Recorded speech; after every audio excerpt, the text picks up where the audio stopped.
We carry along the cycle path, which was once the bed of the tramway and later the GWR railway, leaving behind Sweltor and Foggingtor quarries. Around the bend I came across the much smaller quarry at Ingrator. Here's a spoil heap and the narrow track into the quarry face.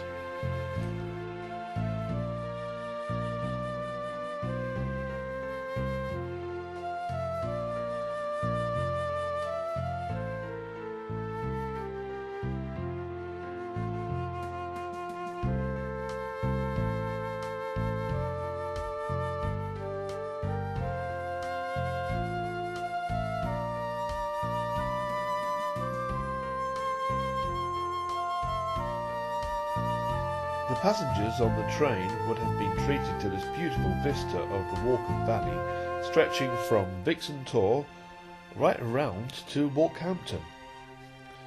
Above Walkhampton, the landscape changes quite dramatically from open moorland to pastoral farmland.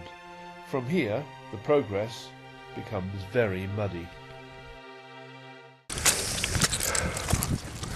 Our route has become very muddy through this farmland. Not the best for walking in, because I'm having to walk it all this at the moment because I'm slipping all over the place, and this little bit doesn't look too good either.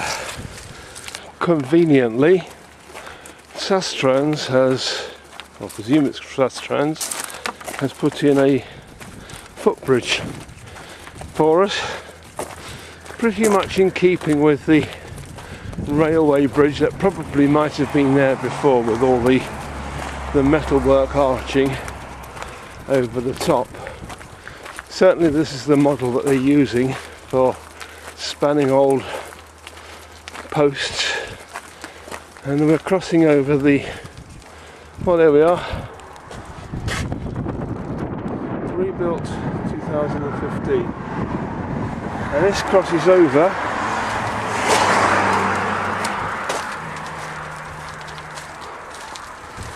the Princetown Road.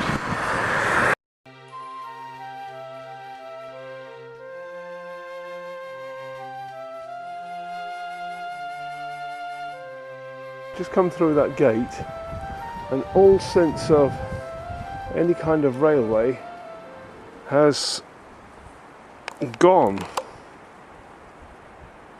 It's just a muddy quagmire. We've just come from here, that rather muddy, wet quagmire, and for some reason it slopes down there quite considerably. There's no way that a train could have done that. A problem of elevation. I don't understand it. But here's the good news.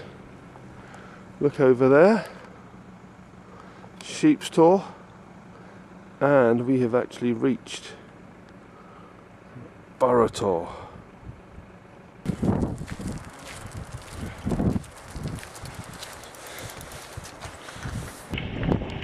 And it's at this stage I take off my helmet and continue my journey on foot.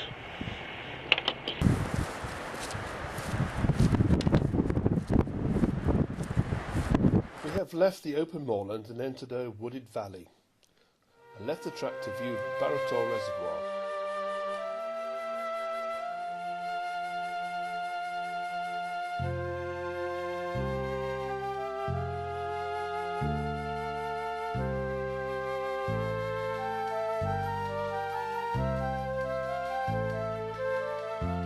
Before the reservoir dams were constructed, Plymouth's water supply was served by two leats.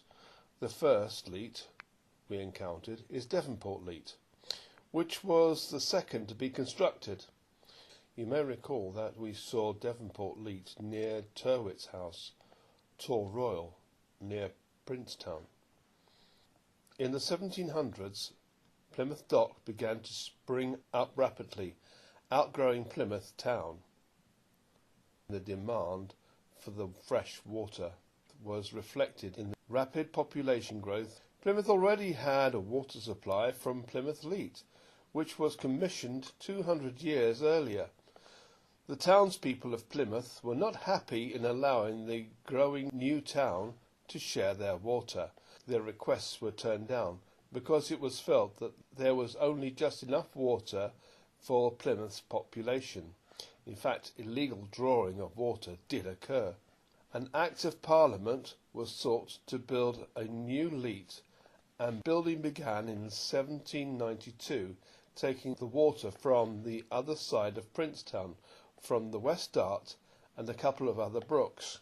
The first water was drawn in 1797. I followed the old railway track down to a point where it becomes level with the Leat. The Devonport Leat had been operated for most of the century when the railway was built, which roughly followed the course of the earlier Tyrwhitt tramway. In 1874 the GWR proposed the line, which was opened on the 11th of August in 1883. The incline was limited and tended to follow the contours. Hence the tramway, the railway and the Leat followed similar courses. Well, you might be able to see that the Leat had the contours. To that side of us is quite a steep drop down towards the reservoir as it is now, and up here we have the Yelverton Princetown Railway.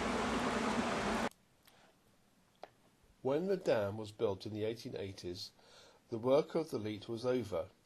What we have here is the remnants of the Leat, which seems to flow uphill, an optical illusion.